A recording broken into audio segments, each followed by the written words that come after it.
Greetings pilgrims, I'm Doug. This is Camino 2020, a section of my channel devoted to my preparations to walk the Camino de Santiago in Spain next year. And this is my review of the Osprey Stratos 36.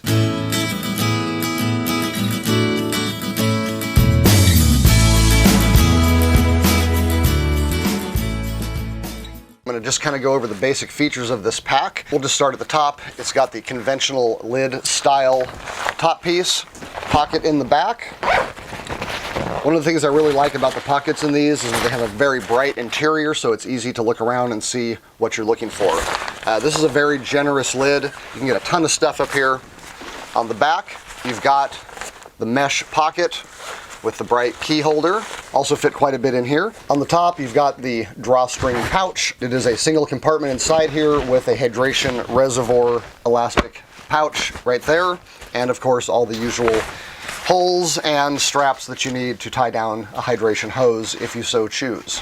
On the front, in lieu of a mesh stuff-it type pocket, they give you a zippered compartment that is part of the main bag. In other words, if you fill the main bag, it's going to kind of push this out and make this a pretty flat storage space.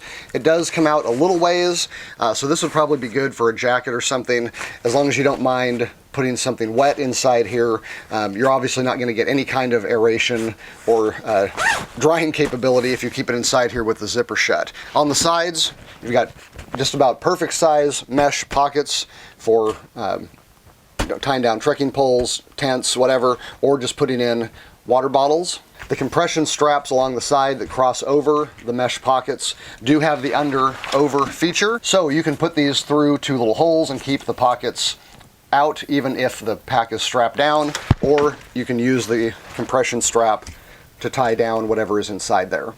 And just for comparison, that is what a 1 liter smart water bottle looks like when it's inside. Coming down to the bottom, you've got two straps that can pull out long enough to tie something to the bottom, although they are not technically an underpack strap.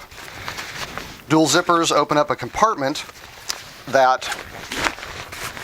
the divider between this compartment and the main compartment does not detach. However, if you have a bunch of stuff in the top main compartment, it will expand to fill up this space. So you're not going to lose the volume of this pocket if you don't use it as a distinct compartment for organization.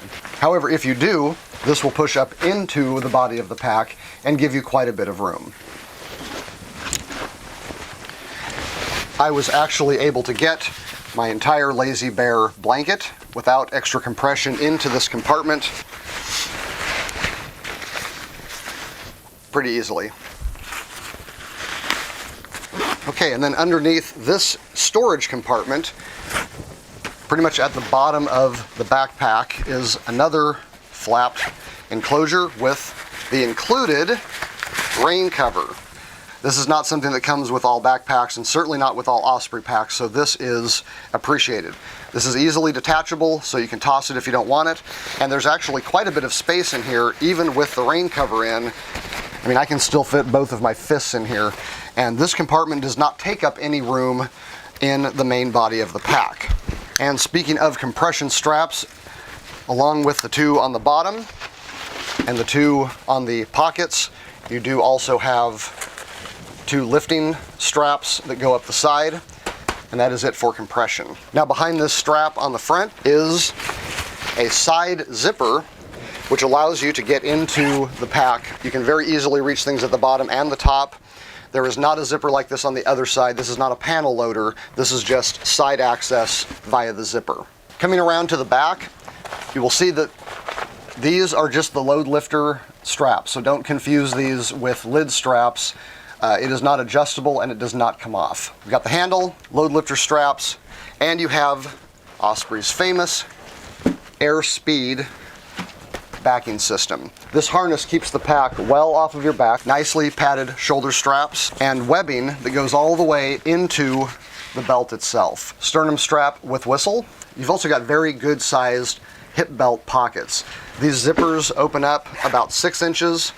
I could very easily fit my oversized phone case in there. And then one last Osprey exclusive is the Stow on the Go trekking pole system, which utilizes an elastic band up on the front of the left shoulder strap and finishes off with a similar one on the bottom, which allows you to stow your trekking poles kind of like a sword in a scabbard. And one of my favorite features of the Atmos line is that you have an adjustable harness system.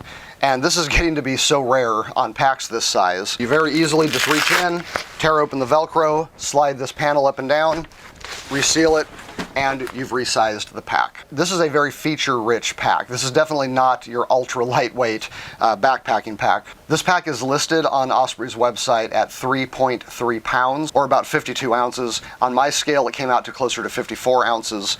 It is definitely not a lightweight pack. This 36-liter pack actually weighs quite a bit more than all of the other 48 and 60-liter packs that I've been reviewing. However, what you're gaining for the weight is a really great suspension system, a lot of great features, big zippers, lots of compartments, so there is that to consider. The material on this pack is just rock solid. It is super well built. The zippers are very hardcore, strong, big straps. Osprey is not really cutting any corners when it comes to durability and features on this pack. However, what you pay for all those features and that good material is weight. So that's the Stratos 36. This weekend I got to take it on its first journey, about a 5-hour hike. I loaded it up with about 14 pounds of gear, which brought my base weight up to 17 pounds. I then put in 2 liters of water and about half a pound of food, and basically got my total carry weight up to just under 25 pounds. Which is hopefully quite a bit heavier than I would use on the Camino, but I thought it was a good test weight to see how the pack did. Overall, the Stratos 36 felt really good when I first put it on. It rode well for several hours. After 4 hours, I was still feeling pretty good about the pack, pretty confident. I was definitely feeling the weight, and I was wishing that I could just ditch my 7.5 pound barbell plate that I had put in there, but it was doing okay. However, for the last hour of the hike, I started to really feel a lot of pressure on my lower back. And that seemed to go in conjunction with some shoulder and neck strain. I loosened things, tightened things, but regardless of what I did, the pressure on the lower back and the shoulder and neck strain just wasn't really dissipating. And when I woke up the next morning, the lower back pain was still there. Now, I'm used to being sore after a hike, and I'm sure anybody who's done backpacking or hiking knows that feeling of the first time you try to get out of your car after you've driven back from a long trip. But to be honest, on this hike, I didn't really experience that. I felt great. In and out of the car, woke up this morning, really not having any kind of difficulties. So I don't really think it was just a fitness issue. The pain in my lower back was somewhat substantial. I would not want to have to do another hike like that again today, and I'm pretty sure I could not do one a third day. Now, I'm not giving up yet. I'm going to try to take this pack on another couple hikes because I know that this is a very popular pack and it is lauded for its comfort and rideability. So maybe I was just having an off day, but I've never really had that particular problem with a backpack before.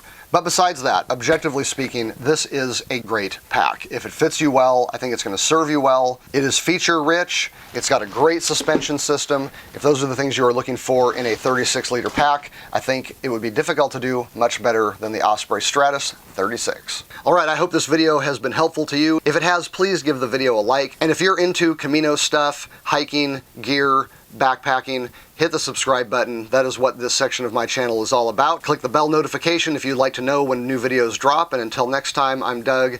Buen Camino. Smart Waddle.